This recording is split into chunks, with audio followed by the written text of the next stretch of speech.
दोस्तों नमस्कार। Colonel Ajay C Ajay astro money group first global astro finance digital channel से आपसे मुखातिब होता हूं। आज सोमवार 10 फरवरी सन 2025।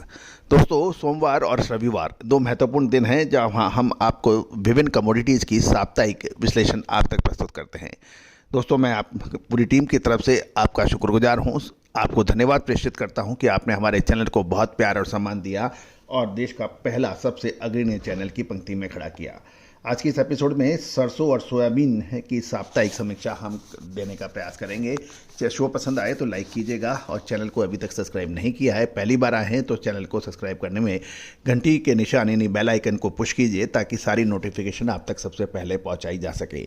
आपको याद होगा जनवरी महीने में हमने लगातार आपको अपडेट दिए थे कि उस टाइम खाद्य तेल और सोयाबीन व सरसों के अंदर गिरावट चल रही थी। हमने आपको यही कहा था कि फरवरी महीने में कुछ रिकवरी है, साथ साथ निर्णायक मोड़ हो सकता है। नतीजा आपके सामने है। सोया तेल और सरसों के अंदर और सोयाबीन पाम ऑयल इसमें शानदार तेजी अंतर्राष्ट्रीय बाजारों में देखी गई। भारत के अंदर भी इसमें इसका असर देखा गया। जानिए साप्ताहिक समीक्षा सरसों की। गौरतलब है कि पिछला सप्ताह की शुरुआत में सोमवार को सरसों 6125 रुपये पे खुला था, जो शनिवार शाम 6150 से 6175 रुपये पे बंद होने के समाचार हैं। पिछले सप्ताह के दौरान सरसों की मांग बने रहने से 25 रुपये से 40 रुपये प्रति क्विंटल तक की तेजी दर्ज हुई है। जानिए आगे की रिपोर्ट। दोस्तों खबर निकल के आ रही है कि बड़ी ऑयल मिलों की खरीदारी से सरसों में सप्ताह के दौरान बढ़त देखी गई, क्योंकि राजस्थान सरसों का सबसे बड़ा उत्पादक राज्य है। अतः सरसों जयपुर की बात करें तो ये 6025 से लगभग 150 रुपये बढ़ गया है, जिसकी सबसे पहले हमने आपको अपडेट दी थी। लेकिन सरसों खल और सरसों तेल के भाव स्थिर रहने के समाचार मिल रहे हैं। और ध्यान देने वाली बात यह है कि जो हमने निचले स्तर पर आपको खरीदारी की या रिकवरी की बात कही थी वो अक्षर सत्य साबित हुई। साथ साथ यदि हम सरसों की नई फसल बिल्कुल सर पर है, लेकिन उपलब्ध आंकड़ों के अनुसार कमजोर बुआई से राजस्थान में सरसों का उत्पादन इस वर्ष 5% घटने के समाचार मिल रहे हैं। साथ साथ मौसम पर भी अब काफ़ी फर्क निर्भर रहेगा सरसों के फसल के ऊपर।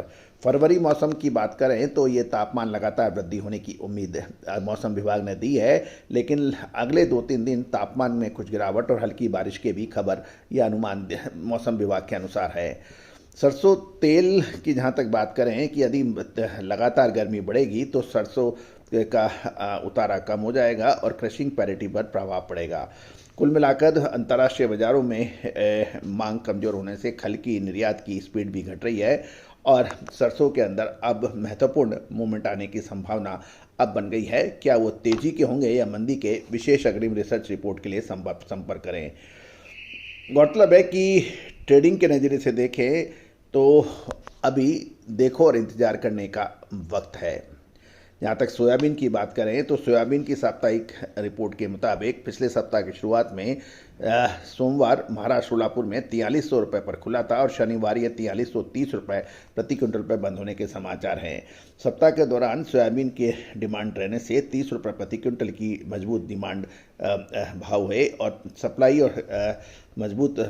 पर्याप्त यानी प्रॉपर सप्लाई की वजह से बहुत उतार चढ़ाव नहीं देखा गया।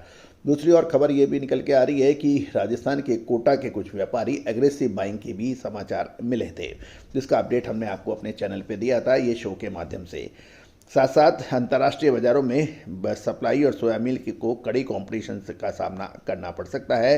साथ साथ ब्राज़ील में सोयाबीन की कटाई शुरू है, लेकिन गति पिछले वर्ष से बहुत धीमी है। इसके ऊपर भी हमारा एक विशेष एपिसोड हमने चैनल पर अपलोड किया है, उसको देखिएगा।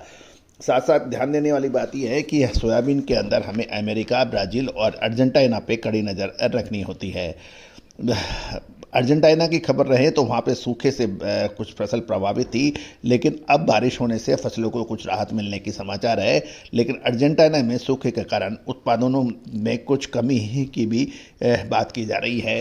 अर्जेंटीना के सोयाबीन उत्पादन के ऊपर भी हमारा विशेष एपिसोड अपलोड है, चैनल पर देखना ना भूलें।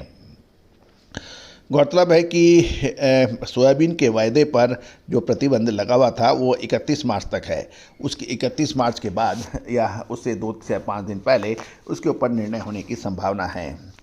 साथ साथ ये भी ध्यान देने वाली बात यह है कि अगले महीने के एंड या अप्रैल मई की शुरुआत से सरकार सोयाबीन की बिकवाली भी शुरू कर सकती है। ऐसे में सोयाबीन का भविष्य अब सरकारी नीतियों पर निर्भर हो गया है। सरकार किस भाव पे बिकवाली शुरू करती है, इसके ऊपर अब सब नज़र रखेंगे। सरकारी नीतियाँ सोया मील की डिमांड और सोया तिल के बढ़ते हुए इंपोर्ट को देखते हुए सोयाबीन में अब महत्वपूर्ण मूवमेंट बन सकता है। क्या ये तेजी का रहेगा या मंदी का? इसकी विशेष अग्रिम रिसर्च रिपोर्ट के लिए संपर्क करें। दोस्तों, कहा जाता है कि खाद्य तेलों का व्यापार हंसी खेल नहीं रह गया है और पिछले कुछ सालों से तो खाद्य तेलों का व्यापार बहुत महत्वपूर्ण इसलिए हो गया है कि इसमें यदि सही समय पे माल नहीं निकाला गया तो बहुत भीषण मंदी बनती है और सही समय पे माल नहीं खरीदा गया तो एकदम से तेज़ी बन जाती है। तो दोनों स्थिति में छोटा व मंझोला व्यापारी परेशान हैरान हो जाता है। दोस्तों, हमारा हर संभव प्रयास रहता है कि हम आपको अपडेट दें, विश्लेषण दें, राष्ट्रीय व अंतर्राष्ट्रीय खबरों से रूबरू कराएं। लेकिन कहा जाता है कोई भी रिसर्च या अनुसंधान वित्तीय आवश्यकताओं के बगैर पूरा नहीं हो सकता और इस रिसर्च को कंटिन्यू करने के लिए वित्तीय आवश्यकता भी जरूरी होती हैं। यदि आप चाहते हैं कि हम आपको अपना रिसर्च व अनुसंधान आपको प्रोवाइड करें तो आप इसके लिए सहयोग राशि अदा कर हमारी रिसर्च व अनुसंधान प्राप्त कर सकते हैं। कोई भी व्यापारिक निर्णय लेने से पहले आप हमारा डिस्क्लेमर्स भी बहुत ध्यान से देख लें, समझ लें।